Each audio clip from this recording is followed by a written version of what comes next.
Esta conferencia comenzará a grabarse. Hola, buenas tardes a todos y bienvenidos al Colegio de Geólogos. Hoy tenemos el placer de tener como conferenciante a Gonzalo Zamora, geólogo, doctor en geología de Repsol, que nos va a poner al día sobre el estado de la cuestión del hidrógeno nativo, cuáles son su potencial y cuáles son los límites geológicos de creación del mismo. Aparte que nos va a aclarar algunos conceptos que se manejan a veces sin mucho conocimiento, lo que es hidrógeno verde, hidrógeno gris, etcétera, etcétera, que ya escuchamos. Y Gonzalo Zamora Valcárcel se licenció en Geología en la Universidad de Oviedo, en la universidad que me licencié yo, muchos años después, claro, en el 98, y luego hizo un máster de tectónica en el Royal Holloway and Bethorney College de la Universidad de Londres, y posteriormente, ya trabajando en Repsol, se doctoró en Geología Estructural en la Universidad de Buenos Aires. Mi relación con él es antigua, puesto que, sorprendentemente, cuando acabó su máster de tectónica en la Universidad de Londres, el responsable del máster, Ken McClay, al que también tengo el gusto de conocer, pues le ofrecí hacer la tesis con él. Y sin embargo, él decidió venirse a España, se vino a geológico, estuvo de becario, trabajó conmigo 2 años, hicimos una hoja geológica en el Pirineo, la hoja de estrella. Después ya ingresó en Repsol, y como había hecho el máster de la Universidad de Londres, no tuvo que hacer el máster que hace Repsol a todos los nuevos ingresados, ¿no? Que hacen un máster interno de Repsol, un año en, no sé si seguirá siendo así, hacían un año en Móstoles, en la Universidad de Juan Carlos, otro año en Aberdeen. Él ya le mandaron directamente a Buenos Aires. Él le mandaron ya directamente a Buenos Aires y a trabajar en Repsol, que estuvo trabajando pues, en un yacimiento, bueno, en muchos sitios, pero en un famoso yacimiento que ya en la prensa ha salido de Vaca Muerta, que también trabajó haciendo modelización 3D, etc. Allí contactó con la Universidad de Buenos Aires y le dio la tesis, además, un prestigioso profesor, un principal experto en geología andina que hay probablemente en América, que es el profesor Víctor Ramos, al que también tengo el gusto de conocer. Y desde entonces lleva pues, más de 20 años en Repsol. Ha trabajado en 15 países, ha vivido en varios, aparte de Argentina, ha vivido en Perú, en varios. Y la última vez que yo me acuerdo, antes de venir a Madrid, estaba en Houston, donde dirigía el grupo de geología estructural de Repsol para todo el planeta, ¿no? Es un grupo, digamos, que resuelve problemas cuando tiene Repsol. ¿No? Después se ha venido a Madrid, donde sigue trabajando en la misma línea de geología estructural. Y más recientemente, pues como vais a poder ver, pues se ha metido en todo el tema de la geología del hidrógeno nativo. Hay que destacar que, a pesar de ser un geólogo petrolero y por lo tanto que su actividad es profesional, tiene una notable actividad académica. Es decir, tiene más de 20 publicaciones en revistas citacionales y, sobre todo, lo que a mí más me resulta sorprendente y satisfactorio es que es coeditor de 3 libros, uno del Elsevier, otro de la Asociación Americana de Geólogos del Petróleo y recientemente uno de la Sociedad Geológica de Londres, con otros grandes gurús, por así decirlo, de la geología estructural vinculados al petróleo, como McClay y otros demás, y que es una cosa singular, porque no hay ningún geólogo petrolero español en la historia que tome un papel de esas características, ¿no? Entonces yo creo que por eso es una persona que es un geólogo profesional excelente, pero que también es muy apreciado, digamos, en el entorno académico por sus actividades, ¿no? Ha también recientemente colaborado con la Agencia Internacional de Energía para evaluar el potencial de la exploración de hidrógeno natural. La conferencia que nos va a dar sobre el hidrógeno natural, pues más o menos, ya lo escucharéis, pero viene vinculada, y por eso lo hemos invitado, porque como sabéis el hidrógeno natural pues, está viviendo un momento de repercusión, ¿no? En medios científicos, políticos y demás. Se habla de él la mayor parte de las veces sin mucho conocimiento, se mezclan conceptos de hidrógeno verde, hidrógeno natural, en fin, hay una mezcolanza exactamente, y yo creo que era muy interesante en un foro como este de geólogos, donde la exploración del hidrógeno natural puede ser una fuente de trabajo para geólogos en el futuro inmediato, aclarar todo ese tipo de cosas. No en vano dio esta conferencia en la Complutense, me ha dado también recientemente en la Universidad de Oviedo, o sea que incluso las facultades están interesándose por esta cuestión en la que hay un gran desconocimiento también en el mundo académico y en la que es interesante. Bueno, no me quiero enrollar más, le dejo la palabra a Gonzalo y disfrutar con su conferencia. Gracias. Muchas gracias, Roberto. Bueno, ahora que me has sacado los colores, vamos a empezar con la conferencia. Hidrógeno nativo o hidrógeno natural, como me gusta a mí más llamarlo, qué sabemos y qué no sabemos. Bueno, ya te he dado una pequeña idea de qué vamos a hablar hoy. O sea, generalmente en una presentación uno habla de lo que sabe y no habla tanto de lo que no sabe. Pero la intención de la conferencia de hoy o de la charla de hoy es tener un overview, una idea de lo que es el hidrógeno y por qué el hidrógeno está apareciendo en las noticias prácticamente todos los días. Y después pasaremos a discutir un poco sobre el hidrógeno natural, que también está teniendo mucha repercusión entre el mundo académico y entre el mundo científico. Así que he tratado de condensar, digamos, lo que se sabe, lo que no se sabe y los desafíos que tenemos a la hora de buscar este recurso en aproximadamente 40 o 50 minutos, quizás un poco más, depende de lo que me enrolle. Así que sois libres de pararme cuando queráis. Como veréis, hay mucho escepticismo alrededor del hidrógeno natural y yo me cuento entre ellos, aunque esté hablando hoy del hidrógeno natural. Pero soy una persona muy optimista, así que mi optimismo prevalece sobre todo y creo en el poder de la exploración. De hecho, pues por eso llevo trabajando tantos años en la exploración de hidrocarburos. Así que creo que a este posible recurso pues merece la pena darle una oportunidad. Entonces, si comenzamos, vamos a empezar con la primera pregunta. ¿Debemos discutir algunas energías alternativas? Pues es una pregunta que voy a dejar que cada uno se la responda para sí mismo, ya que no tengo intención de entrar en la discusión del cambio climático, si existe, si no existe, si es por culpa nuestra o no es por culpa nuestra. Pero sin importar cuál sea la opinión de cada uno, yo creo que tener alternativas pues siempre es importante y es interesante. Si vemos aquí un poco el consumo de energía que hacemos en el mundo en las últimas 2 décadas, pues vemos que prácticamente hemos aumentado un 50% el consumo de energía en tan solo 20 años. Y si vemos las proyecciones que hay hacia el futuro, hasta el 2050, pues vemos que a no ser que hagamos algo, como son todas las políticas para llegar a las 0 emisiones netas, las expectativas es que sigamos creciendo en consumo energético durante todo este tiempo. Y así que una pregunta que sale de estas gráficas es si algunas energías alternativas, como puede ser el hidrógeno natural, pues cómo encajarían dentro de este escenario. Aquí podemos ver el consumo energético por fuente. Y es importante resaltar aquí que en algunos casos se ha hablado de que el mundo ya ha hecho transiciones energéticas, que antes consumíamos todo madera y empezamos a descubrir o a utilizar el carbón y entonces hicimos una transición energética de la madera al carbón, posteriormente una transición del carbón al petróleo, pero la realidad, como podemos ver aquí, es que nunca hemos hecho una transición energética. Siempre que hemos encontrado otra energía, la hemos incorporado a nuestra matriz energética consumiendo igual o más que antes de la que teníamos previamente. Y lo que estamos pidiendo ahora mismo es que este pequeño grupo que hay aquí de otras energías y de energías renovables y demás, pues sustituyan a todo el resto de energías que estamos consumiendo hoy en día y que estamos necesitando. ¿Y por qué es esto? Pues básicamente porque estamos hambrientos de energía. El mundo quiere más y más energía y podríamos decir que la estamos devorando. ¿Por qué estamos tan hambrientos de energía? Básicamente porque nadie quiere esto. Nadie quiere un mundo a oscuras, negro, sino que lo que buscamos pues, es un mundo más brillante donde todos nos podamos mover, nos podamos calentar, nos podamos vestir.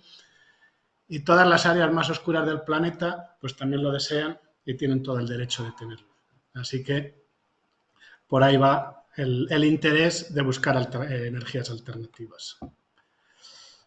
Aquí podemos ver las emisiones netas de CO2. Es verdad que durante la historia de la Tierra ha habido periodos con niveles incluso más altos y y por suerte sigue habiendo vida en la Tierra. O sea que no creo que esto acabe con la vida en la Tierra, pero seguramente sí que cambie el modo de cómo la estamos viviendo ahora mismo.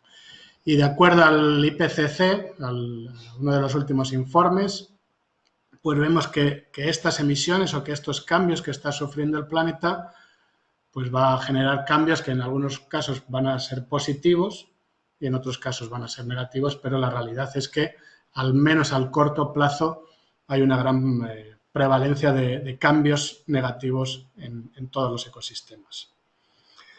Así que damos paso a otra pregunta, ya que no creo que estemos nadie dispuestos o el mundo esté en condiciones de vivir sin energía. ¿Hay alguna energía que no tenga ningún residuo?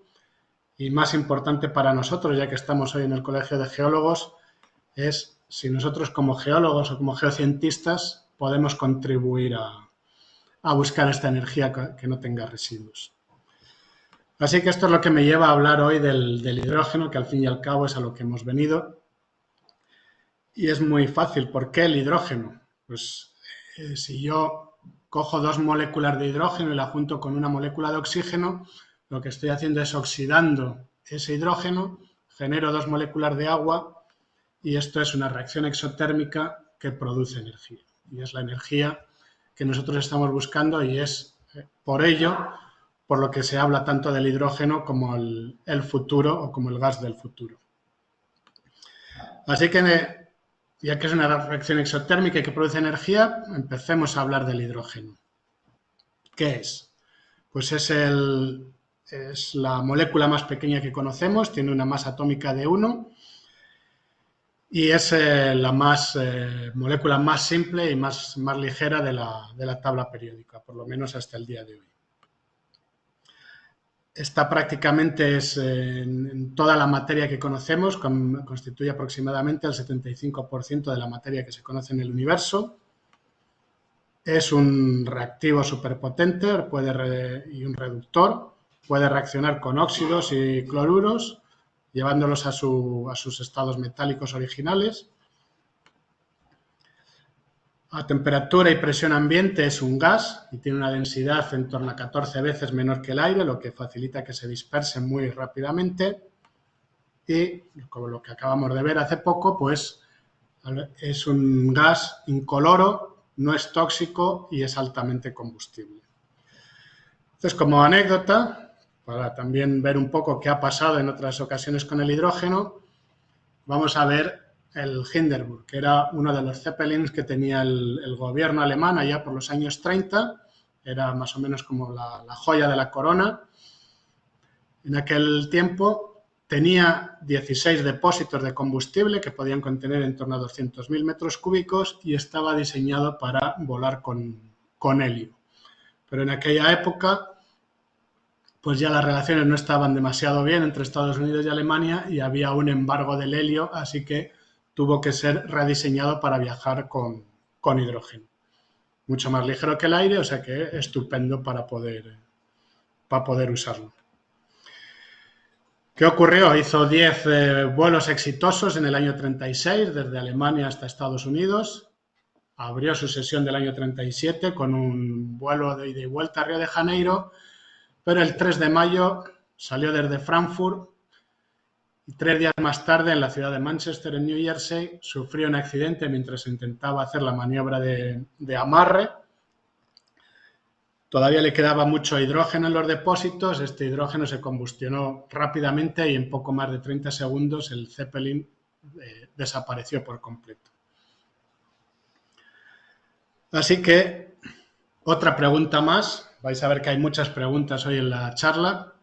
¿Es una nueva idea esto de usar el hidrógeno? Ya hemos visto que no, lo usaron en el Zeppelin de manera exitosa hasta que tuvo aquel problema. Pero no es una nueva idea. Como muchos de vosotros sabréis, pues el sistema de transporte de la NASA para llevar a sus astronautas al espacio, o mismamente, ahora que lo tenemos todos los días en las noticias, Elon Musk con su compañía, para ello utilizan hidrógeno líquido, un depósito de hidrógeno líquido. En este caso el depósito tiene una capacidad de en torno a 100.000 kilos de hidrógeno a una temperatura de menos 250 grados aproximadamente, que lo juntan con oxígeno que va en el otro depósito para generar la reacción y poder llevar sus naves al espacio. Pero nos podemos ir incluso más atrás. Hay mucha discusión de quién inventó el primer motor de combustión. Y hay una patente del año 1807 de François-Isaac de Ribat que consiguió mover un prototipo de motor en el que el combustible era hidrógeno. Pero más adelante, más cercano a nosotros, incluso General Motors, ante el interés de desarrollar coches eléctricos y coches alternativos al motor de combustión, inventó o desarrolló una pila de combustible que puso en una furgoneta y consiguió desplazarse. Tardaba en pasar de 0 a 100 kilómetros más de 30 segundos. A pesar de que era una furgoneta, solo tenía capacidad para 2 personas. Todo lo demás era la pila de combustible, el depósito de combustible y demás, o sea que quedó abandonado el proyecto y lo estamos retomando a día de hoy. Así que veamos por qué es tan importante el hidrógeno. Vemos que el hidrógeno tiene muy poca densidad energética por volumen, o sea, en estado gaseoso tiene una densidad energética muy pequeña, pero por masa tiene muchísima más energía que los hidrocarburos que conocemos hoy en día. Así que, bueno, si vemos algunos números, pues de acuerdo a las densidades promedios del hidrógeno y del metano, pues la energía de un barril equivalente de petróleo, pues equivaldrían a unos 100 kilos de metano y en el caso de hidrógeno equivaldrían a unos 50 kilos de metano. Así lo que vemos es que en volumen, en gas, pues necesitamos más de 500 metros cúbicos de hidrógeno, pero en volumen necesitamos muy poco, así que muy fácil. Sometámoslo a alta presión, lo ponemos en estado líquido y ya podríamos aprovechar todo su potencial. Pero aquí surge otro problema. El hidrógeno es gaseoso en condiciones estándar y únicamente es líquido cuando lo sometemos a cierta presión y a unas temperaturas inferiores a los 240 grados, lo cual nos complica mucho el pensar en usarlo de manera líquida, lo tendríamos que criogenizar. Luego hay hidrógeno sólido e incluso se cree que puede haber hidrógeno metálico a presiones mayores a 400 gigapascales, pero eso es teórico todavía. Veamos cómo cambian estas propiedades del hidrógeno. Sí, aquí podemos ver en esta gráfica que a presión y temperatura ambiente tiene muy baja densidad. A medida que bajamos la temperatura no aumenta mucho la densidad, pero en cuanto cambiamos un poquito la presión aumenta mucho de densidad. Pero claro, necesitamos temperaturas de menos 200 grados. Si lo comparamos con el metano o con el CO2, pues vemos que el metano con pequeñas variaciones de presión, en cierta manera, pues tenemos mucha mayor densidad y mucho mayor poder calorífico. Así que esto es uno de los inconvenientes que está sufriendo el hidrógeno hoy en día. No es el interés de esta charla hablar de los colores del hidrógeno, que como he dicho antes es un gas incoloro, aunque le hemos creado todo un arco iris de colores al hidrógeno. Pero ya que hay tantos colores, pues creo que puede ser interesante muy brevemente pasar por algunos de los colores principales y qué es lo que implica cada uno de estos hidrógenos. Básicamente lo que implica para todos es que es un hidrógeno industrial. O sea, lo que estamos haciendo es gastar energía en producir hidrógeno para luego transformar ese hidrógeno para obtener energía. En ese proceso, pues tenemos el hidrógeno gris, que es uno de los que más se conoce ahora mismo, es prácticamente más del 80% del hidrógeno que se produce hoy en día es hidrógeno gris. Gastamos cierta cantidad de energía, producimos hidrógeno, el subproducto es CO2 que emitimos a la atmósfera, así que estamos obteniendo hidrógeno para obtener una energía limpia, pero estamos emitiendo CO2 para obtener esa energía limpia, lo cual no tiene mucha lógica con lo que estamos queriendo hacer. Así que pasamos al hidrógeno azul, que básicamente es lo mismo que el hidrógeno gris, es el mismo proceso, pero aquí capturamos el CO2 y lo almacenamos en el subsuelo, con lo cual estaríamos obteniendo una energía limpia. El hidrógeno verde, que bueno, yo soy un poco escéptico de esto porque el hidrógeno verde nació originalmente para usar el exceso de energía renovable en producir hidrógeno, ¿no? Yo tengo un exceso de mis paneles solares y de mis molinos de viento, entonces en vez de tenerlos parados, cuando no me hacen falta, uso esa energía para producir hidrógeno.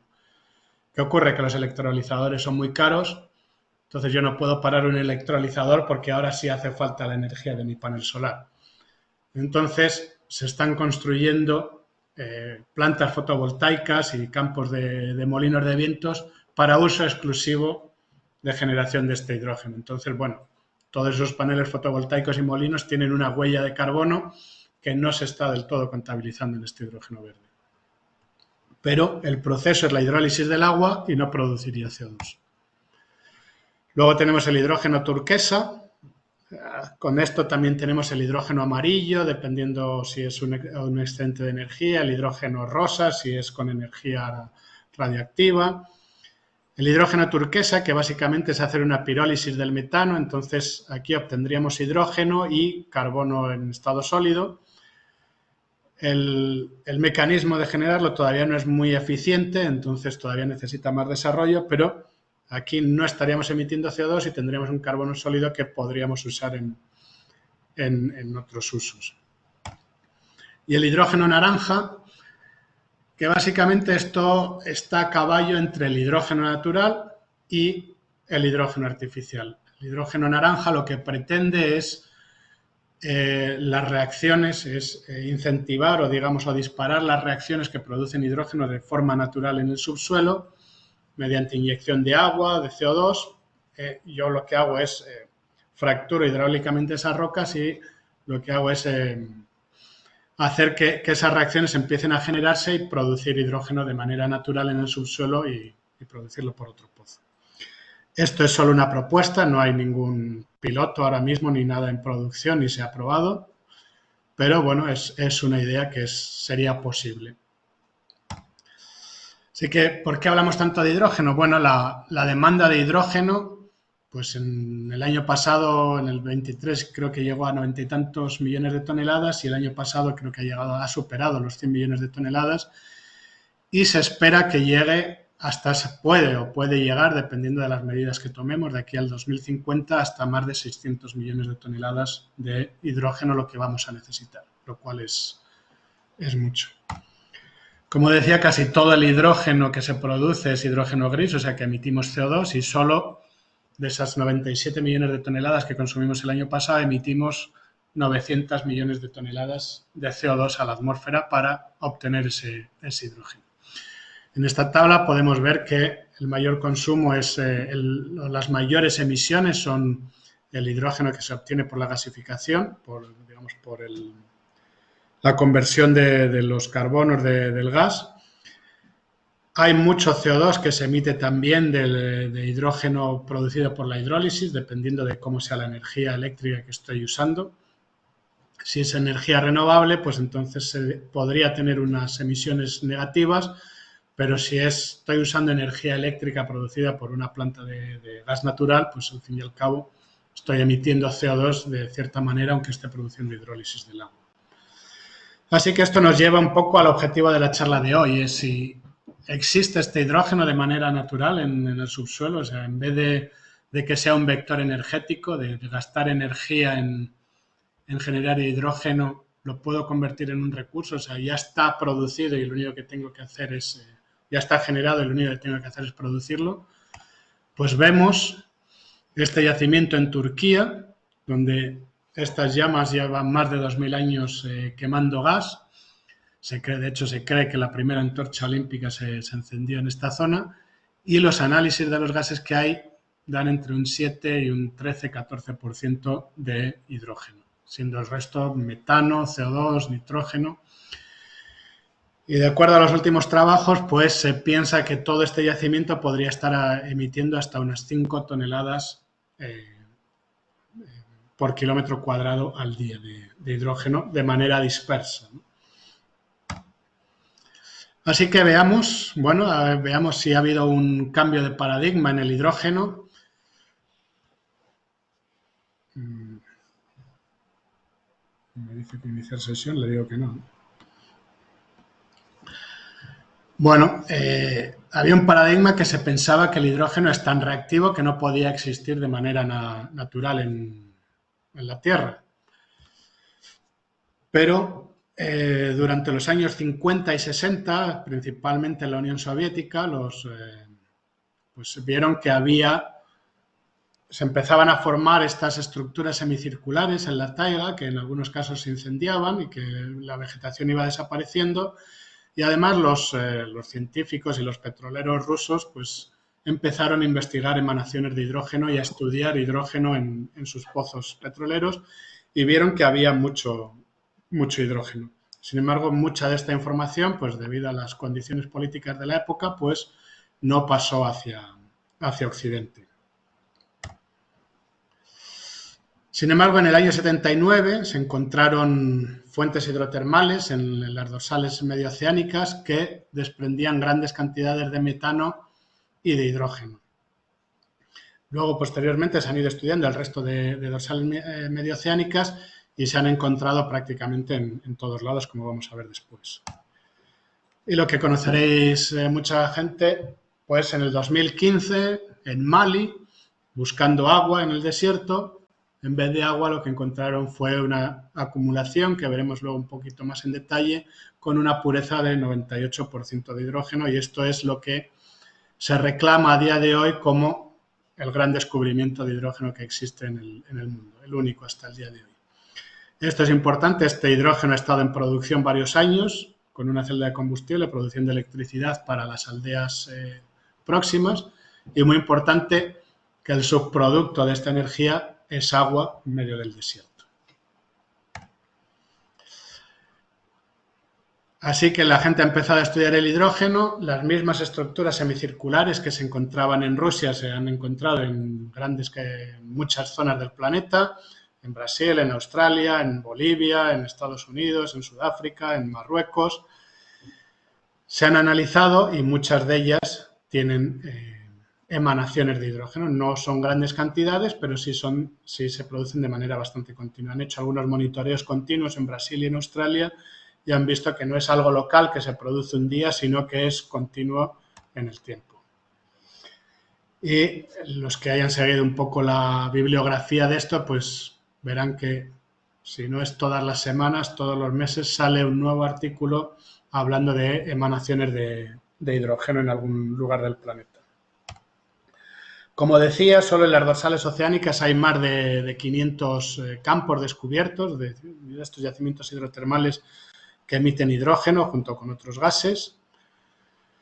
Vemos en la dorsal medio atlántica que la concentración de hidrógeno en algunos casos es muy alta, superior al 50%, y lo que da estimaciones de volumen bastante importantes. Un poco lejos, un poco profundo para pensar en ir a explorar, pero existe hidrógeno. ¿Por qué tuvo tanto interés estos yacimientos hidrotermales de las dorsales medioceánicas? Porque había un montón de comunidades biológicas y de ecosistemas que estaban viviendo en esa zona sin fotosíntesis y se pensaba que se obtenían su energía a partir del hidrógeno. Entonces podrían ser evidencias del origen de la vida. Ese fue el interés. Pero bueno, todo eso está en medio de los océanos, muy profundo, con una legislación imposible de ir a explorar. Así que veamos qué hay en tierra. Pues en tierra hay también evidencias con más de un 10% en muchísimos lugares del planeta. Vemos que hay una concentración enorme en lo que es la zona soviética y de las antiguas repúblicas, no porque tengan mejor geología o muy diferente a la nuestra, sino porque, como dije antes, llevan muchos más años que nosotros investigándolo. Pero bueno, este mapa es del año 2020 y ya se ha quedado un poco desactualizado. Desde entonces, pues hay evidencias en el Pirineo, tanto en el Pirineo francés como en el Pirineo español, hay evidencias en las peridotitas de Rondas, hay varias evidencias en Marruecos, en Brasil, en Bolivia, en Colombia. O sea, cada día están creciendo más y más las evidencias de emanaciones de hidrógeno de forma natural en la superficie terrestre. Así que sigamos con las preguntas. Ya que existe, ya que no lo vemos, pero lo medimos, ¿cuáles son las fuentes que generan este hidrógeno? Pues hay muchas fuentes, pero vamos a hablar principalmente de dos. Aunque, sin embargo, es muy importante resaltar aquí que, al contrario de los hidrocarburos, aquí la fuente principal no es la roca, sino que es el agua. O sea, no es como en el petróleo, que el petróleo viene de la roca. En este caso, el hidrógeno viene del agua. O sea que siempre vamos a necesitar agua. Vamos a ver que podemos tener hidrógeno por radiólisis natural, o sea, lo mismo que producimos con nuestra energía eléctrica. Podemos separar el hidrógeno del oxígeno de manera natural por elementos radiactivos. ¿Qué ocurre aquí? Que de acuerdo a la estequiometría de la reacción, pues más o menos necesitamos 9 kilos de agua por cada kilo de hidrógeno que producimos. O sea que esto quiere decir que para los 100 millones de toneladas de hidrógeno que hemos consumido el año pasado, necesitamos unos 900 millones de toneladas de agua. A esto, si le añadimos que la reacción es muy lenta, necesitamos mucho tiempo de permanencia del agua en contacto con materiales radiactivos para que se pueda generar el hidrógeno. Pero también tenemos la alteración de rocas hidrotermales ricas en hierro. Aquí es más difícil saber cuánta roca necesitamos para la cantidad de hidrógeno, porque al final depende del tipo de roca, del tipo de minerales que tengamos, de la temperatura a la que estemos, de si hay agua, si no hay agua, de la presión. Pero veamos cómo funciona esto. Al final, la hidratación de minerales ricos en hierro en las peridotitas mantélicas básicamente es el proceso que conocemos como serpentinización. Esto se produce principalmente en rocas ultramáficas, que son rocas ígneas y metaígneas, que tienen muy bajo contenido en sílice y tienen generalmente más del 90% de minerales máficos, con alto contenido ya sea en magnesio o en hierro. Y hay dos grupos principales, las peridotitas y las piroxenitas, siendo las peridotitas las que tienen mayor contenido de olivino, que tienen más contenido en hierro, o sea que aquí ya podemos tener una idea de cuáles son las rocas que preferiríamos buscar, ¿no? Primero, ante todo, las peridotitas sobre las piroxenitas. Dentro de ellas, la dunita puede tener más del 90% de olivino, así que si además encontrásemos dunitas, pues muchísimo mejor. El caso es que estas serpentinitas se producen por la alteración hidrotermal de estas rocas y los minerales ultramáficos son estables en contacto con el agua a altas temperaturas y altas presiones y comienzan a ser inestables a medida que baja la presión y baja un poco la temperatura, y durante este proceso pues se genera esta reacción, que es la que veréis en muchísimas publicaciones. Básicamente, el olivino, las rocas o los minerales ricos en hierro en contacto con el agua se empiezan a alterar, forman serpentina, brucita y magnetita, y en esa reacción se libera hidrógeno.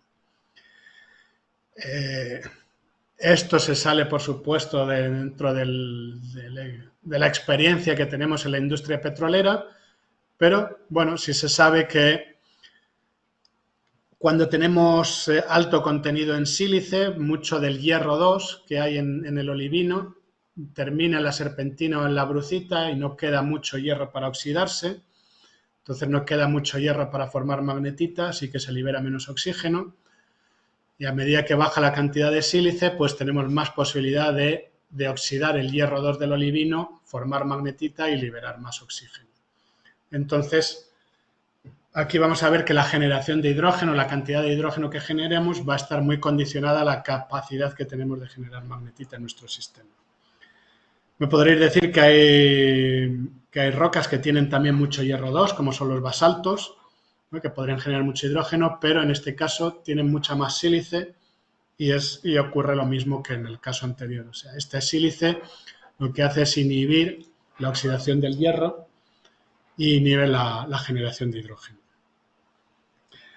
Uno puede pensar que estas reacciones en el subsuelo pues van a ser muy lentas, van a tomar mucho tiempo, pero lo que se conoce hasta ahora por ensayos de laboratorio, pues es que la reacción es bastante rápida. O sea, en cuestión de horas empezamos a alterar los olivinos y empezamos a generar gran cantidad de hidrógeno.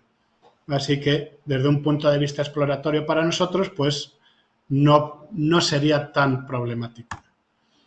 Sí es importante, como decía antes, pues la temperatura. Más de 315 grados aproximadamente, el olivino es estable, o sea que aunque lo tengamos en contacto con agua, no nos va a generar ni serpentina, ni brucita, ni magnetita, y por tanto no va a generar hidrógeno. Y a medida que bajamos un poco la temperatura y bajamos de los 300 grados, podemos empezar a formar serpentina, magnetita y podemos empezar a formar hidrógeno. Por supuesto, la composición de estos olivinos es importante. Si tenemos por ejemplo, fayalita, en donde tenemos principalmente hierro y es bajo en magnesio, vamos a generar mucho más hidrógeno que si tenemos fosterita, que sería un olivino rico en magnesio y bajo en hierro. O sea que esto, nuevamente, necesitamos oxidar el hierro para generar hidrógeno.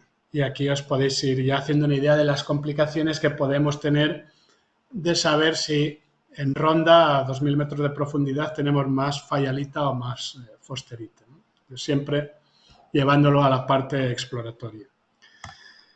Pero sí vemos que este tipo de rocas que están en las ofiolitas que tenemos expuestas en la superficie terrestre, pues casi todos los cinturones ofiolíticos o peridotitas pues tienen emanaciones de hidrógeno, en algunos casos con concentraciones importantes, pero con una predominancia de en torno al 40-50% de hidrógeno, siendo el resto principalmente metano o nitrógeno, aunque también puede haber CO2 y otros gases.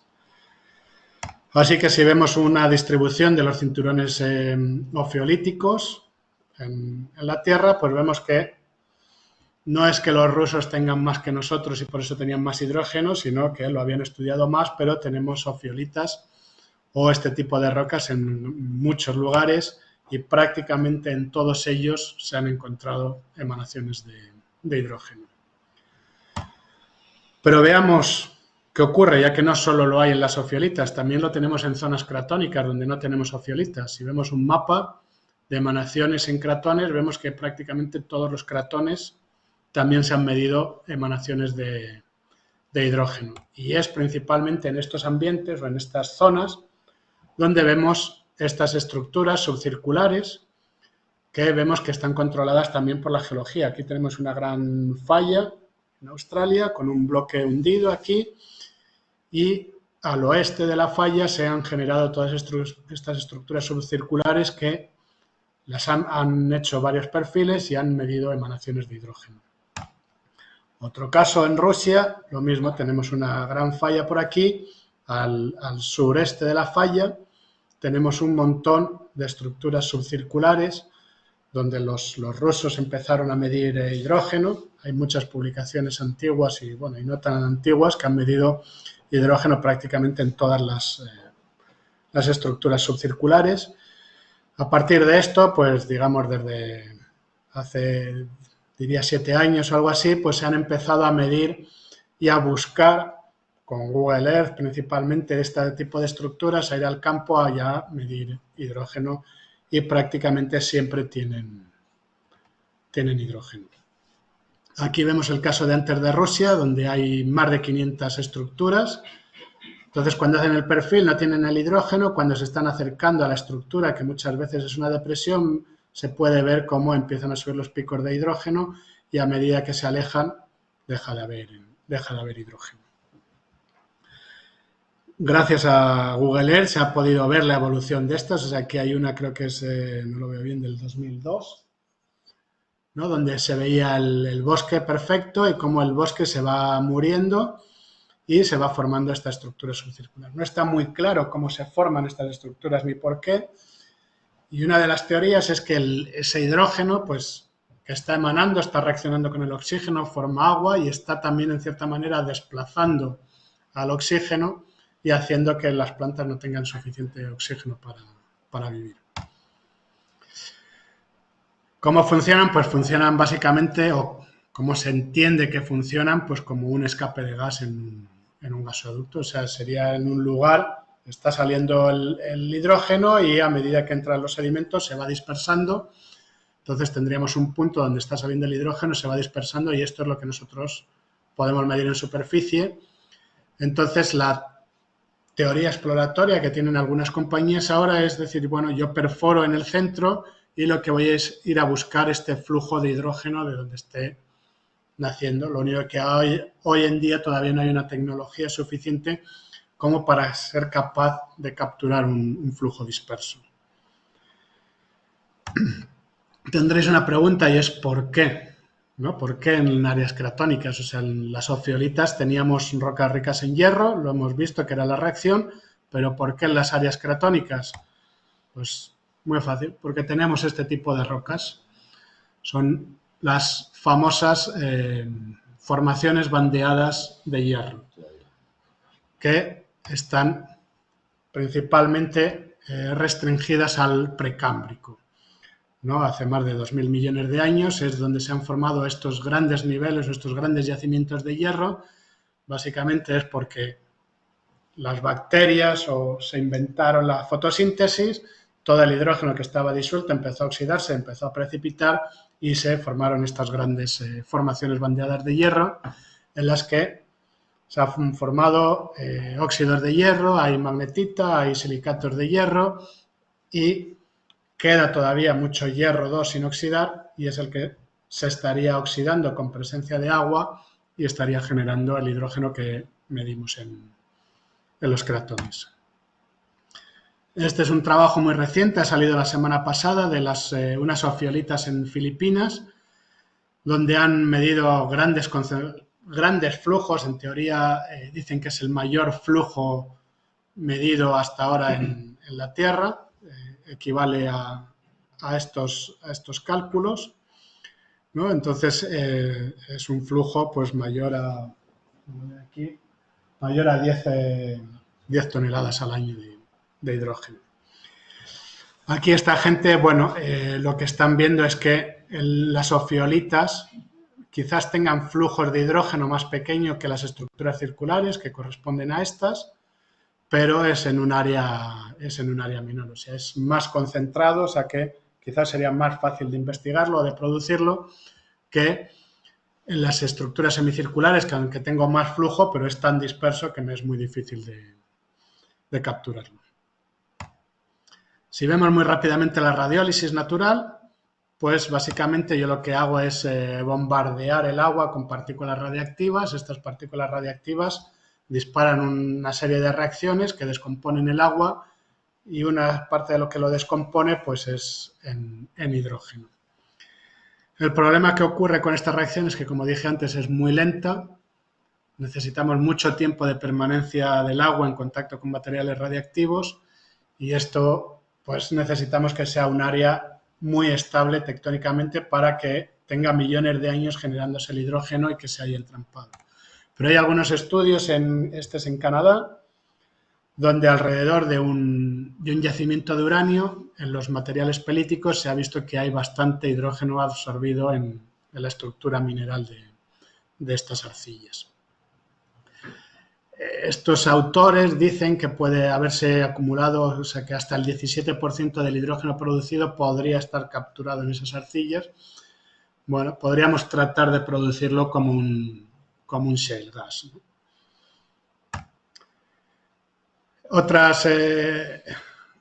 Otras fuentes, pues la de gasificación de los volcanes.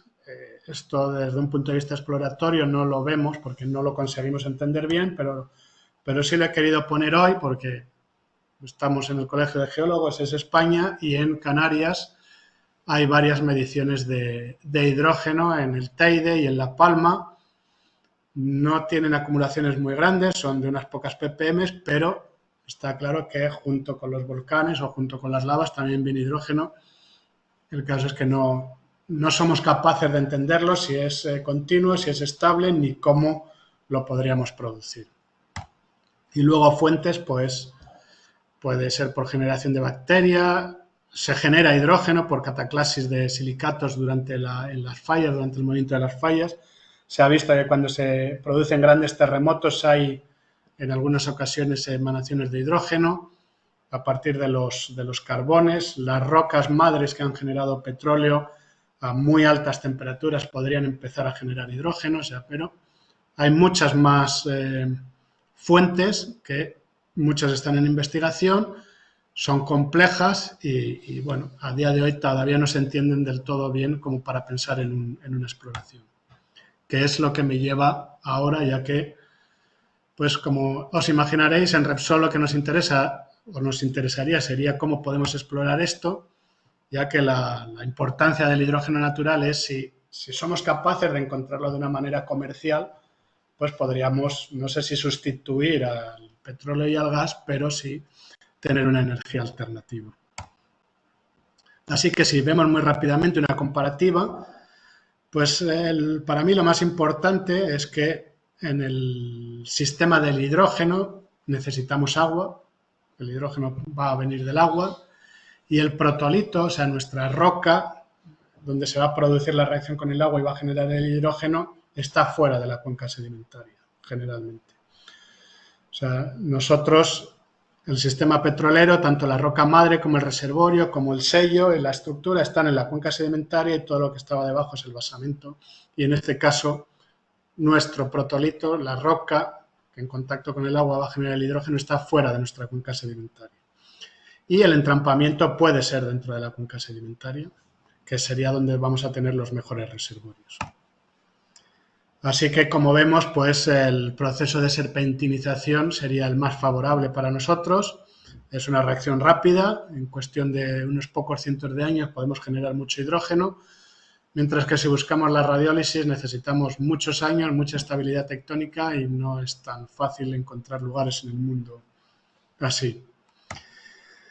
Así que seguimos viendo qué es la exploración, pues esto es lo que digo yo siempre, nosotros dentro de la industria petrolera conocemos muy bien las cuencas sedimentarias, las entendemos, somos capaces de entender cómo se deforman, cómo se depositan, cómo son los reservorios, predecirlos, cómo son los sellos, cuándo se han deformado, pero para nosotros todo lo que estaba por debajo era basamento y era importante, pero importante hasta ahí nomás, no nos interesaba demasiado por flujo de calor, por si puede tener más o menos flujo de calor que nos madure nuestra roca madre, pero para nosotros en nuestras secciones estructurales el basamento era un color y no nos importa mucho lo que hay. En cambio ahora se sale de nuestra experiencia, ahora tenemos que empezar a poner la imaginación al basamento y como todos sabréis, pues las líneas sísmicas precisamente en el basamento no es que sean muy buenas,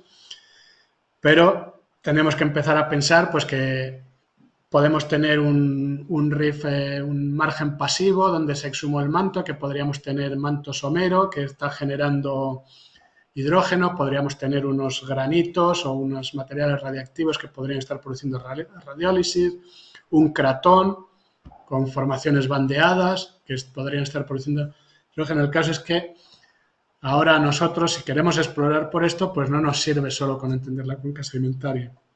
Tenemos que salir de nuestra experiencia y empezar a mirar incluso más profundo. La sísmica, como sabéis, pues no es muy buena hasta el día de hoy, pero tenemos otras herramientas.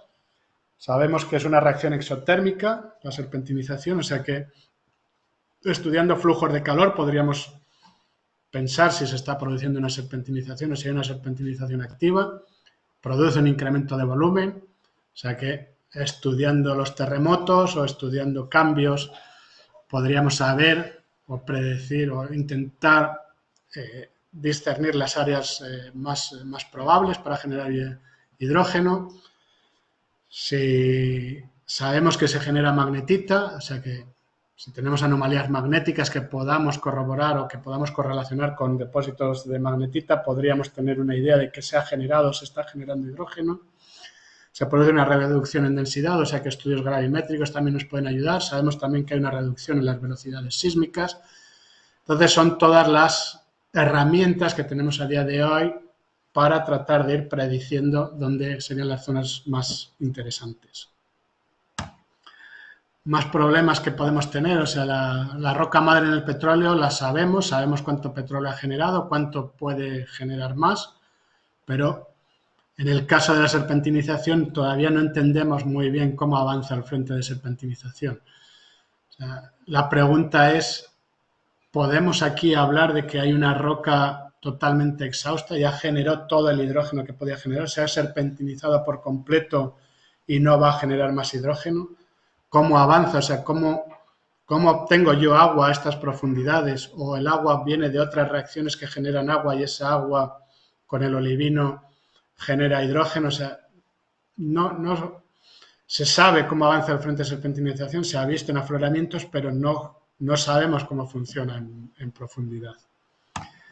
Así que ante esto, pues la pregunta es, pues quizás los cinturones orogénicos más jóvenes, donde haya tenido menos tiempo de serpentinizarse por completo la roca, pues quizás sean las áreas más interesantes para explorar y tenemos que focalizarnos ahí.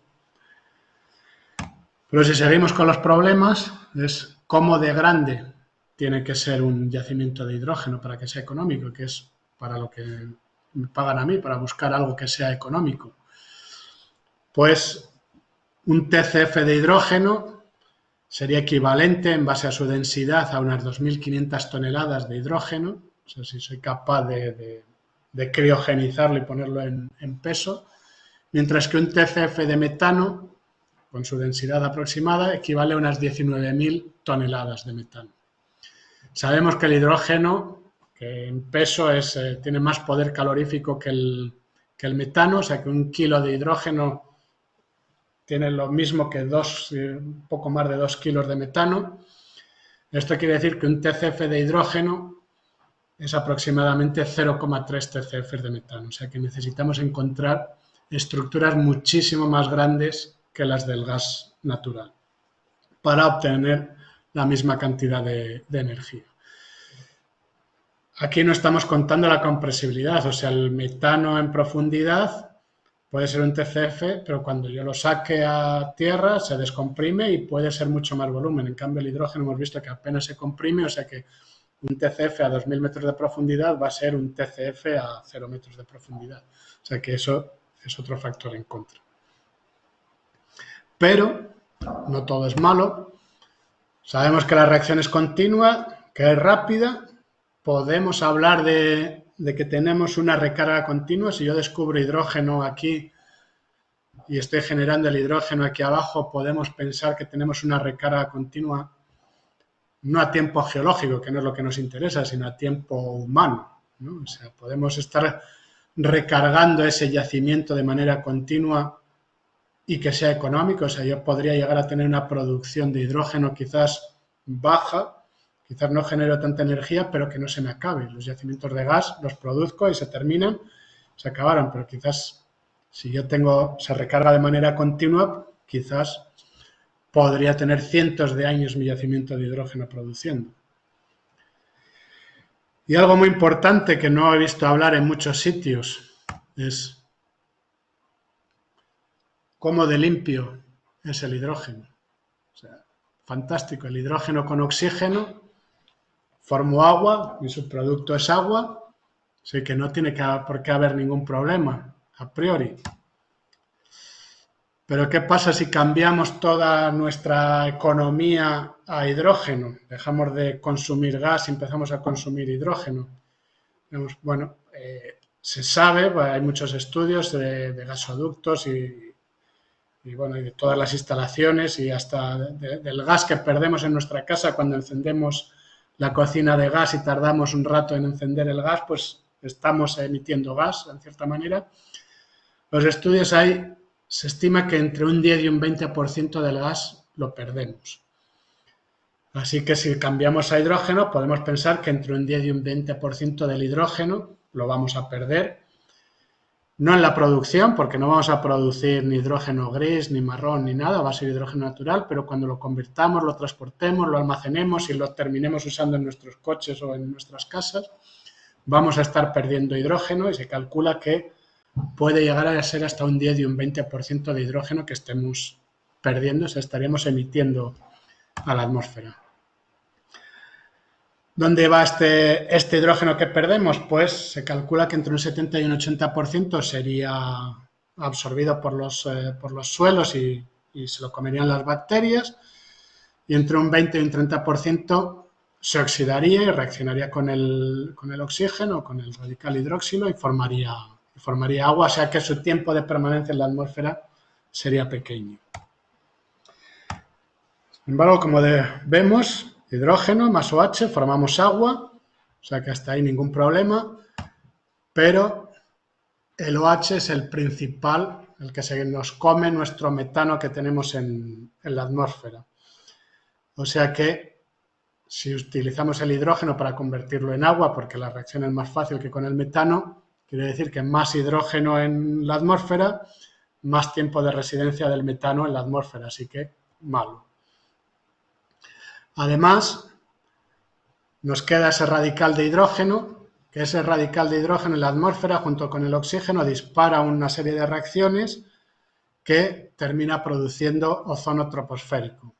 El ozono troposférico sabemos que no es precisamente muy bueno, o sea que más hidrógeno en la atmósfera, más ozono troposférico que tendríamos, o sea que tampoco sería bueno. Además, si nos vamos a la estratosfera, pues más agua en la estratosfera, más vapor de agua, puede producir más destrucción de ozono, puede incrementar la capacidad infrarroja, puede incrementar la destrucción de las capas polares y la destrucción de las nubes polares y la destrucción de ozono. No estoy diciendo que esto sea lo que ocurre y que vaya a ser peor que el CO2, pero es algo que en realidad no lo conocemos. O sea, igual que tampoco conocíamos antes qué pasaba si emitíamos CO2, tampoco conocemos ahora qué pasa si empezamos a emitir millones de toneladas de hidrógeno a la atmósfera. O sea, que es algo que también hay muchos científicos investigando cuáles son los efectos del hidrógeno en la atmósfera, pero es algo que también tenemos que tener en cuenta si nos queremos mover a una economía dominada por el hidrógeno. A esto le añadimos que todas las mediciones de hidrógeno que se han hecho, vamos, prácticamente todas, menos quitando el caso de Mali, pocas veces tenemos hidrógeno 100%. El hidrógeno viene con CO2, viene con metano, viene con nitrógeno, en proporciones bastante altas. Lo que quiere decir es que si yo empiezo a producir hidrógeno, voy a producir esos otros gases que voy a tener que ver cómo los manejo. O sea, el CO2 lo tendré que reinyectar, el metano pues quizás lo sigo quemando, pero son todos factores que tenemos que tener en cuenta. Así que, para ir medio finalizando, vamos a ver qué descubrimientos hay de hidrógeno a día de hoy, si es que hay alguno. El que todos habréis oído hablar es el de Bourakebougou, en Mali, una pequeña aldea en el desierto de Taudeni, donde esta gente, buscando agua, se les incendió uno de los pozos que habían perforado para buscar agua. Dijeron a ver qué es lo que hay, o sea, es incoloro, inoloro, o sea, no sabían por qué se había incendiado, empezaron a analizarlo, vieron que tenían 98% de hidrógeno. Desde entonces han perforado más de 20 pozos, bastante someros, y todos ellos, según dicen, todos ellos con concentraciones importantes de hidrógeno. Y desde el 2012, bueno, creo que ahora está parado, pero desde el 2012 lo han estado produciendo para generar electricidad para las aldeas de alrededor. Los estudios más recientes que hay, pues piensan que el hidrógeno está libre en depósitos carbonáticos, en un karst que hay bastante somero. El sello de este hidrógeno serían unas arcillas y unas doleritas, unos shells de doleritas, y más en profundidad podría haber hidrógeno libre en un reservorio arenoso, y más abajo podría haber hidrógeno disuelto en el agua. La producción que han medido, la producción que han tenido de estos pozos, pues son 1.500 metros cúbicos de hidrógeno por día, que si lo convertimos a energía, pues es escasamente 3 barriles de petróleo. Así que, bueno, a hidrógeno lo bueno es que en teoría no ha decaído la presión, incluso dicen que ha subido un poco, o sea que ellos piensan que puede estar habiendo una recarga continua, lo que hablábamos antes. Yo quizás voy a producir muy poco hidrógeno, pero no se me va a acabar nunca. Más descubrimientos, pues dicen que hay en muchos sitios. En Albania, el año pasado salió en Science lo que llamaban un descubrimiento, pero básicamente lo que fueron mediciones con grandes concentraciones de hidrógeno en una mina de cromita. En el Mid-Continental Ridge en Estados Unidos hay varios pozos que han tenido hidrógeno y hay varias compañías que han perforado, pero no aportan mucho dato, más que solo dicen que han descubierto hidrógeno, pero no sabemos ni cuánto, ni qué producción, ni nada, pero hay muchas compañías explorando. Los australianos han repetido algunos pozos de principios del siglo XX que habían tenido hidrógeno y dicen que han descubierto hidrógeno. Yo estuve hablando con ellos en la última conferencia que hubo sobre esto y al final lo que me reconocieron es que sí han descubierto hidrógeno, pero que el fuerte de su proyecto no va a ser el hidrógeno, sino va a ser el helio que han encontrado asociado al hidrógeno. En Brasil hay monitoreos continuos. En Francia, veríais el año pasado que salió que en unas minas de carbón en la frontera con Alemania habían encontrado una gran bolsa de hidrógeno, pero no se ha hecho nada más. Y en el Pirineo francés hay hidrógeno y en el Pirineo español está el caso de Monzón, que ya que es España, no sé si hay alguien de Helios Aragón conectado, que podrán hablar mucho mejor que yo del proyecto, pero básicamente es un pozo Monzón, es un pozo del año 60, en el que el reporte marca que tuvo algunos tapones, digamos, con bolsas de hidrógeno. La realidad es que no se sabe muy bien de dónde viene este hidrógeno. El hidrógeno no se medía en aquella época, se usaba más como un gas carrier para ayudar al gas que querías buscar, a ayudarle a salir y medirlo. Y lo que dicen es que, bueno, que el hidrógeno inyectado y el hidrógeno medido, pues que hay como un exceso y piensan que puede haber hidrógeno generado ahí. Su modelo exploratorio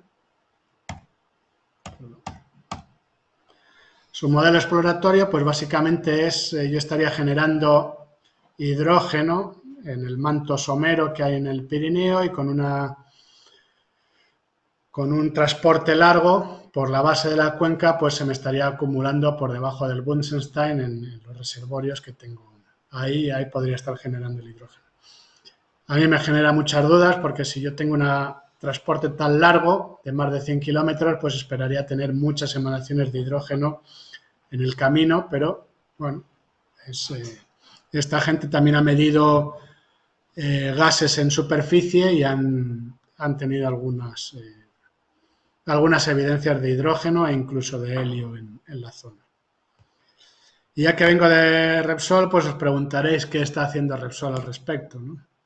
Me imagino. Pues no demasiado, tampoco lo contaría todo, por supuesto, pero sí, bueno, pues hemos, a petición de nuestros managers, hicimos un pequeño ranking de cuáles serían las áreas de mayor interés dentro de la península ibérica y tenemos nuestro propio ranking de si mañana nos piden que busquemos hidrógeno en España, pues vosotros que conoceréis bien la geología española, pues por supuesto en el Pirineo, donde parece que hay un manto somero, o en la cuenca vasco-cantábrica, donde hay lertzolitas, podríamos tener generación de hidrógeno.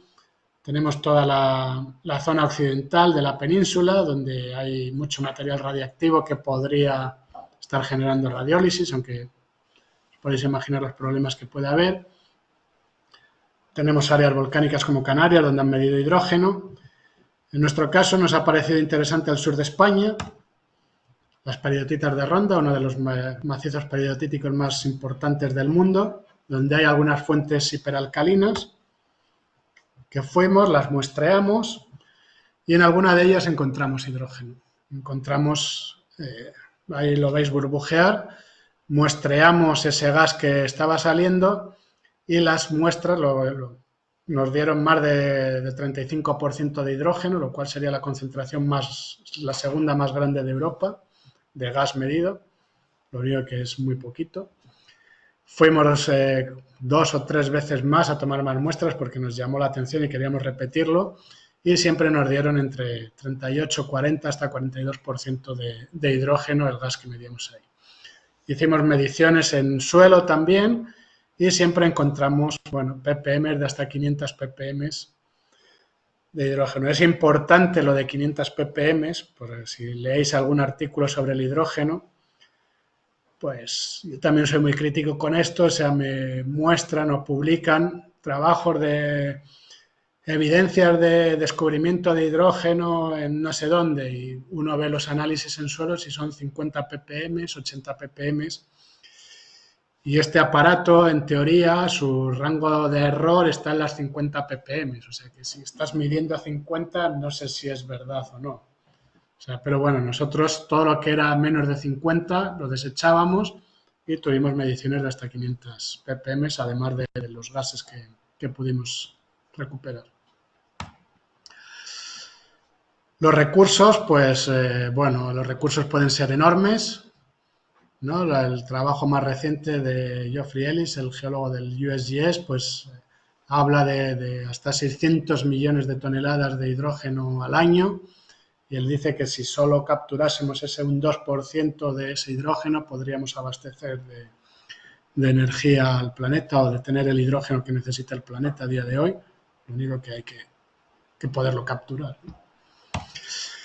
Así que, ¿cuáles son? Ya vamos terminando. Los dominios exploratorios más importantes, pues las zonas de subducción, donde podemos tener problemas de acceso al agua, pero podríamos tener la deshidratación de la placa subyacente, y podríamos estar generando hidrógeno debajo de la corteza, pero demasiado profundo para pensar en perforar. En las dorsales medioceánicas hay mediciones con más del 50% de hidrógeno y muchísimas evidencias, pero bueno, ni la legislación ni la capacidad técnica podríamos ir a producir hidrógeno ahí. Y luego nos quedan las zonas más accesibles, que pueden ser los márgenes pasivos. Podríamos pensar en el margen de Iberia, donde sabemos que hay una serpentinización activa. El problema es que la capa de sedimentos que hay arriba es muy pequeña. Y las zonas de colisión, donde tengamos ofiolitas o peridotitas que pueden estar serpentinizándose, y las áreas cratónicas, donde tengamos rocas ricas en hierro que puedan generar hidrógeno.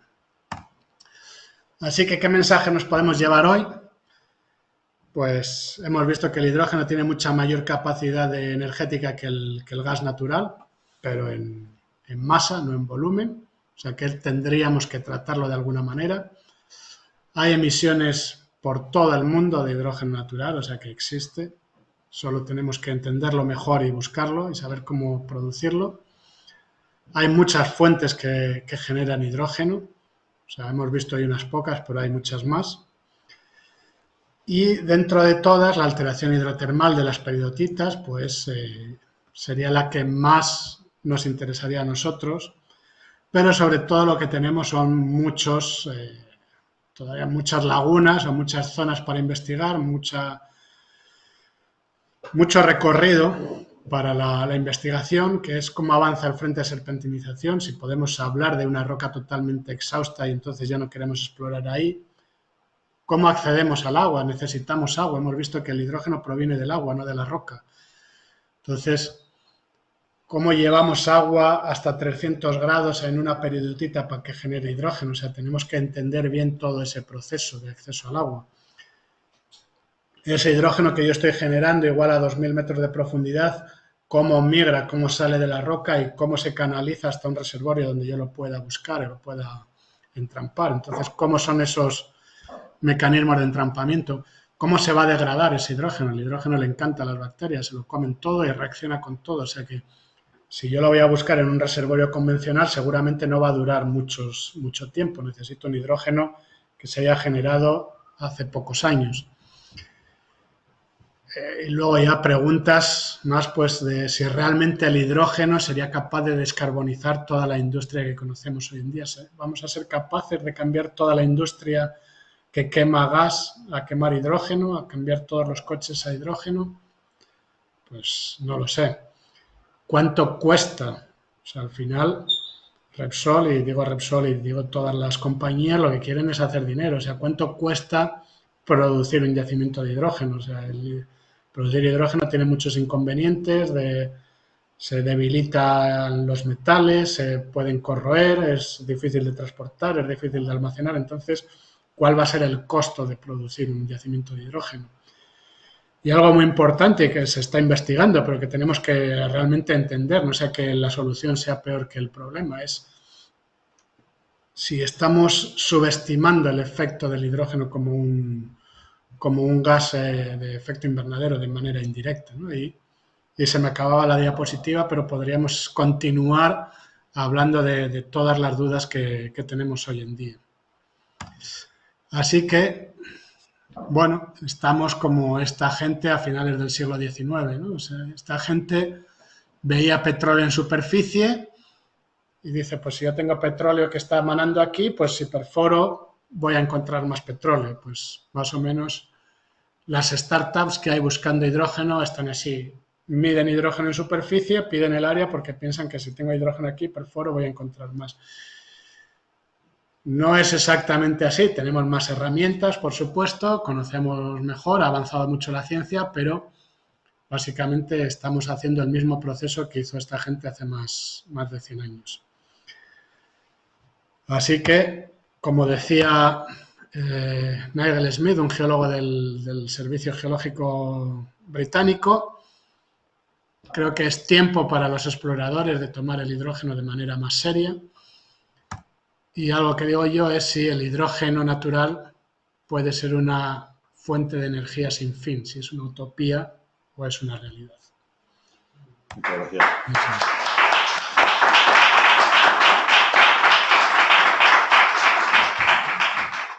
Bueno, después de la charla viene el turno de preguntas. Yo creo que ha aportado suficientes asuntos como para que haya interés por preguntas. Muchas gracias por la charla, ha sido interesantísima, tengo que felicitarle. Yo tengo dos preguntas. Viendo un poco el panorama que describe, veo que al final, de momento, es casi como una utopía, una quimera, que casi hay que irla dejando desarrollarse, pero ya veremos. Entonces, yendo al tema del hidrógeno, el impacto ambiental, su potencial que usted está describiendo, ese no nos lo va a quitar el desarrollo del hidrógeno verde, entiendo, porque eso es ese 20% de pérdidas lo vamos a tener ahí también. Entonces, eso es una confirmación, eso habrá que ver si eso se diluye o si al final sigue. Esa es la primera respuesta que usted me da. La otra pregunta que le voy a hacer sobre este impacto a la vegetación que se atribuye al hidrógeno. Mi pregunta es hasta qué punto eso se puede asociar solamente al hidrógeno o quizás esté más asociado al metano, a los otros gases que también emanan con esos sitios. Está científicamente demostrado que sea el hidrógeno o No, bueno, la primera pregunta, el efecto del hidrógeno, sí. O sea, el efecto que pueda generar en la atmósfera, pues va a ser, no va a importar si es hidrógeno natural o es hidrógeno industrial. O sea, las estimaciones es que las pérdidas de gas hoy en día son en torno a un 10 o un 20%, entonces lo único que hacen es extrapolar. Si yo pierdo un 10% de metano, voy a perder un 10% de hidrógeno, pues por el transporte, por el almacenamiento. Y bueno, sí, algunos investigadores pues han sacado no levantado la voz de alarma, pero sí decir, oye, el hidrógeno reacciona con el oxígeno, vamos a tener más vapor de agua en la atmósfera, reacciona con el OH, o sea que si además estamos emitiendo metano, o ya sea por producción nuestra o metano de forma natural, ¿no?, que también se produce, va a aumentar el tiempo de residencia del metano en la atmósfera, entonces es algo que hay que estudiar también y es lo que se está haciendo, pero la realidad es que todavía no se sabe mucho. O sea, se sabe que el tiempo de permanencia del hidrógeno en la atmósfera sería corto, pero ¿cuánto va a afectar? Si es corto, pero si yo sigo emitiendo hidrógeno, pues es lo mismo que nos pasa con el CO2, ¿no? No se queda para siempre. Se está investigando, no te puedo decir mucho más, solo que hay grupos de investigación viendo haciendo sobre todo modelos matemáticos de qué pasa del hidrógeno, cuánto hidrógeno del que yo emita se queda en la troposfera, cuánto se va a la estratosfera, cuánto incluso se puede... Hay gente que dice que no, que es tan ligero que antes de reaccionar se iría al espacio. Entonces están haciendo muchos modelos matemáticos para tratar de ir por esa parte. Y la segunda pregunta no está muy claro, o sea, se sabe que estas estructuras semicirculares tienen hidrógeno porque lo miden, pero no está muy claro si es solo por efecto del hidrógeno, si es efecto por el metano. Casi todas son una depresión, que tampoco se entiende muy bien por qué es una depresión. Hay gente que las teorías dicen, bueno, pues si yo estoy produciendo una oxidación o una serpentinización en la zona, produce un cambio de volumen y eso está colapsando, pero son solo suposiciones o teorías, no está demostrado. O sea, sí es cierto que en algunas ocasiones estos se han incendiado, pero bueno, puede ser o bien porque el hidrógeno se inflama o puede ser porque viene con metano que se inflama, pero no hay ninguna respuesta 100% válida a día de hoy o que esté 100% aceptada. ¿Nieves? Sí.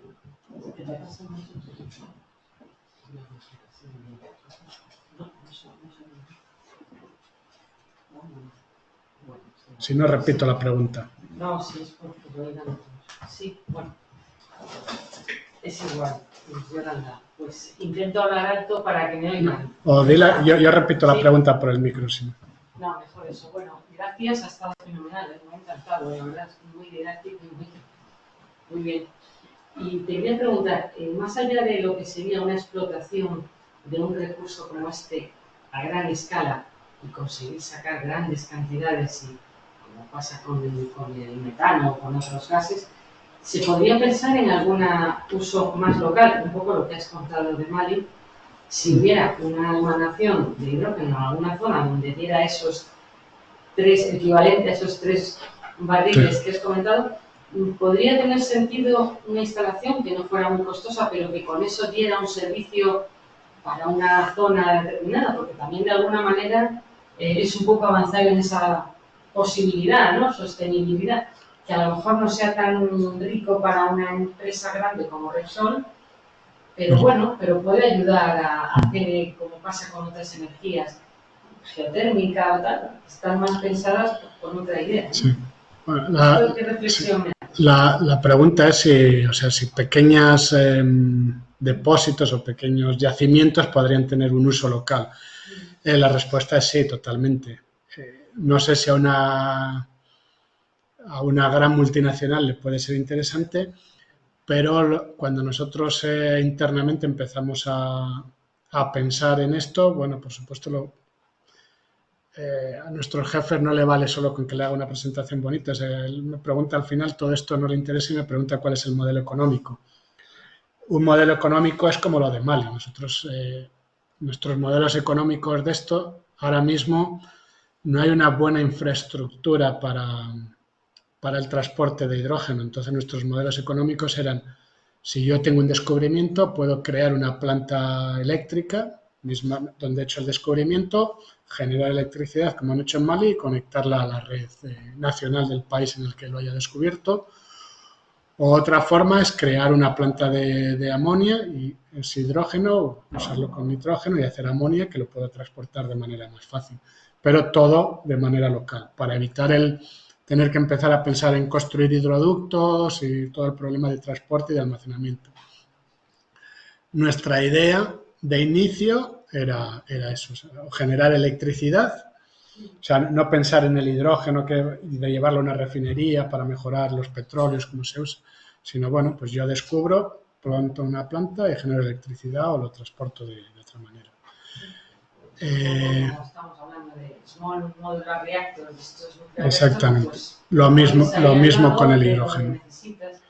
Entonces, la realidad es que las multinacionales tipo Repsol, BP, Exxon, Shell y demás están igual que nosotros. O sea, yo he ido a muchas conferencias de hidrógeno Y hay gente de Total, hay gente de BP, hay gente de Shell, hay gente de Saudi Aramco, los árabes también están, todas están interesadas, pero todas están escuchando, ninguna está realmente haciendo nada.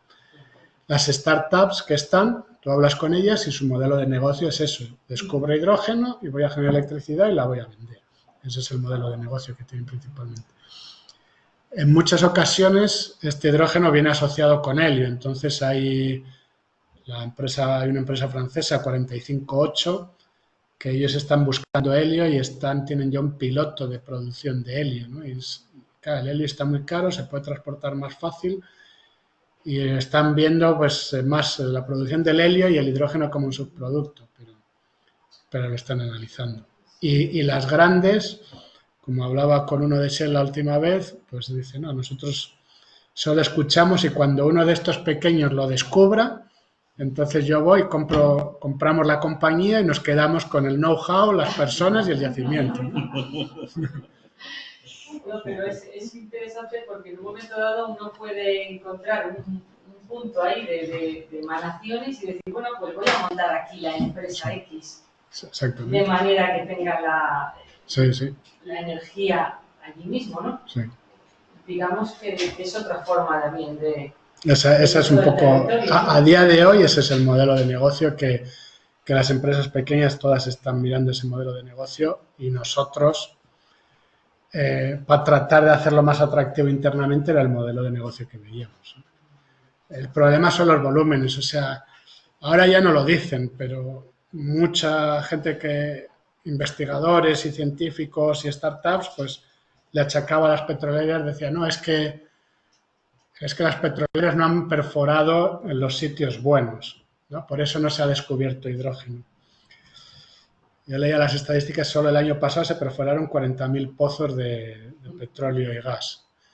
O sea que la tierra está como un queso gruyere. Es cierto que hay cuencas que podrían servir para hidrógeno que no tienen petróleo, pero también es cierto que para que algo sea económico tiene que ser muchísimo más grandes que los yacimientos gigantes que tenemos de gas.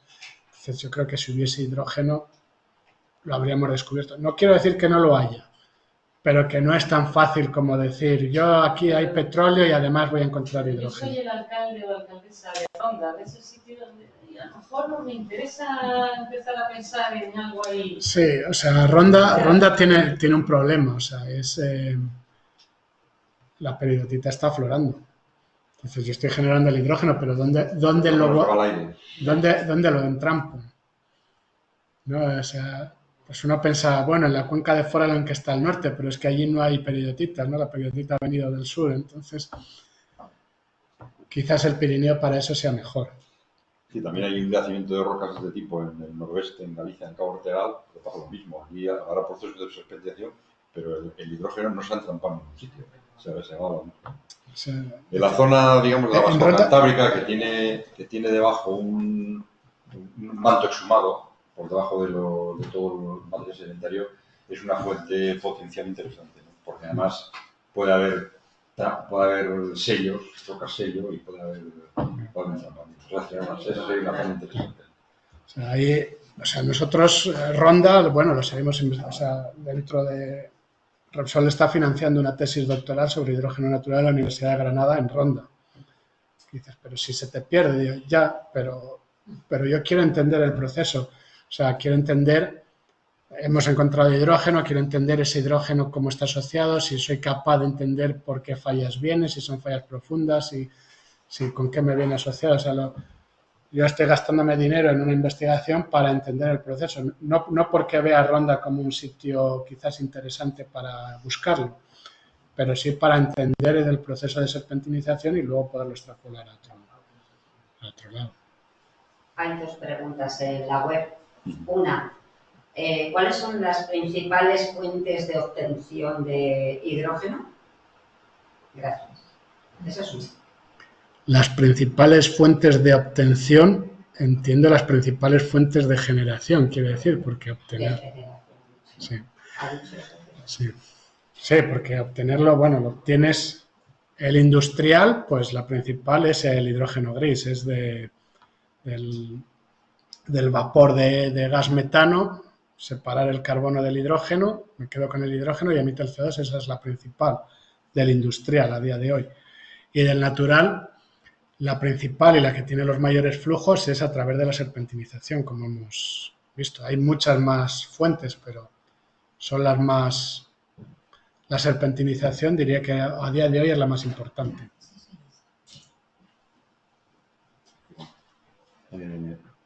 Bueno, las siguientes preguntas serían, tengo la siguiente duda, ¿cuál es el estado de la legislación española para la exploración de hidrógeno? Pues esa pregunta hay que hacérsela al Colegio de Geólogos, pero vamos, a día de hoy no hay una legislación que te permita buscar hidrógeno.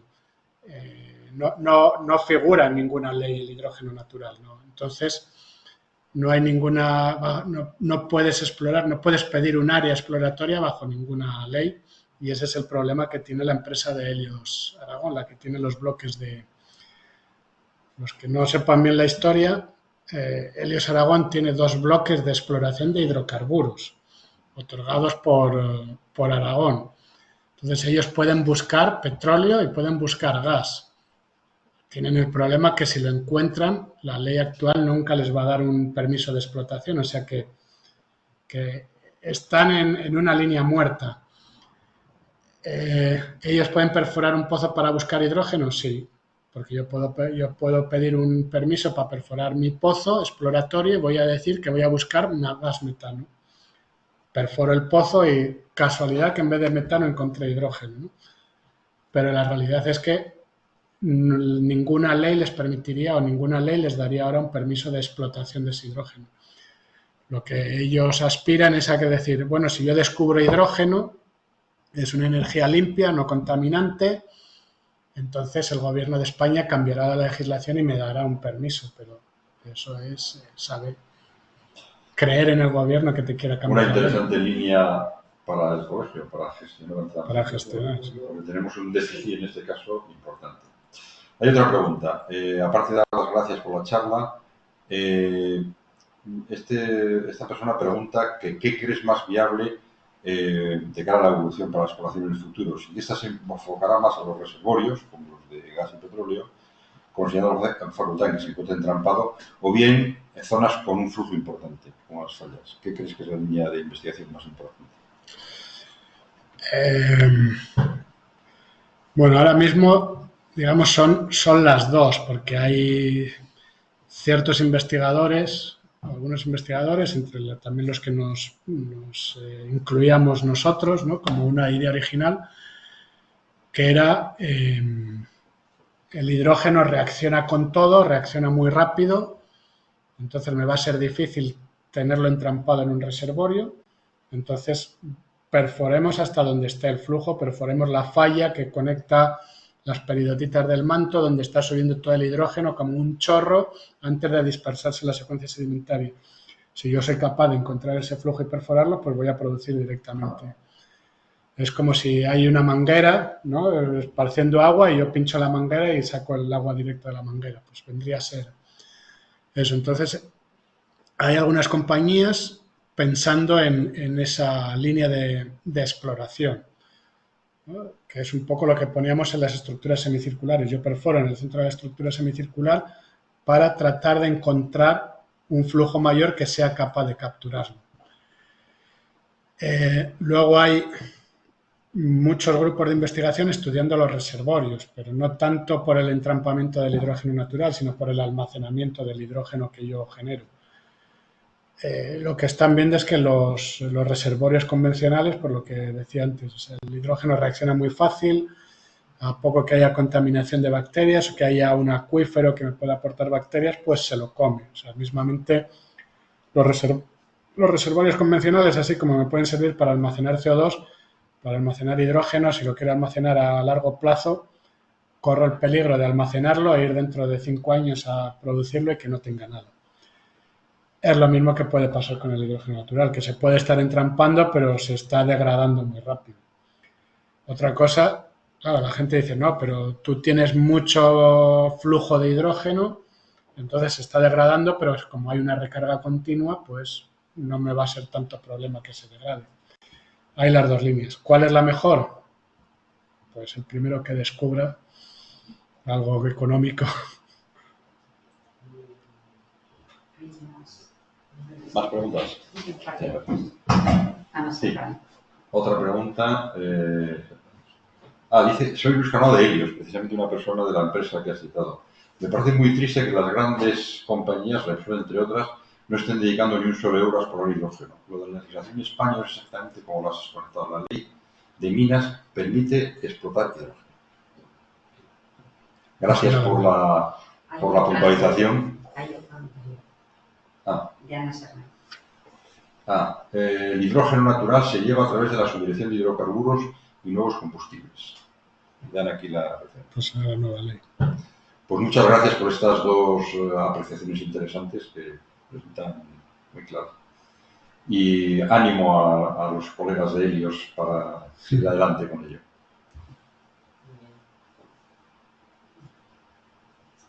Bueno, ¿alguna pregunta más?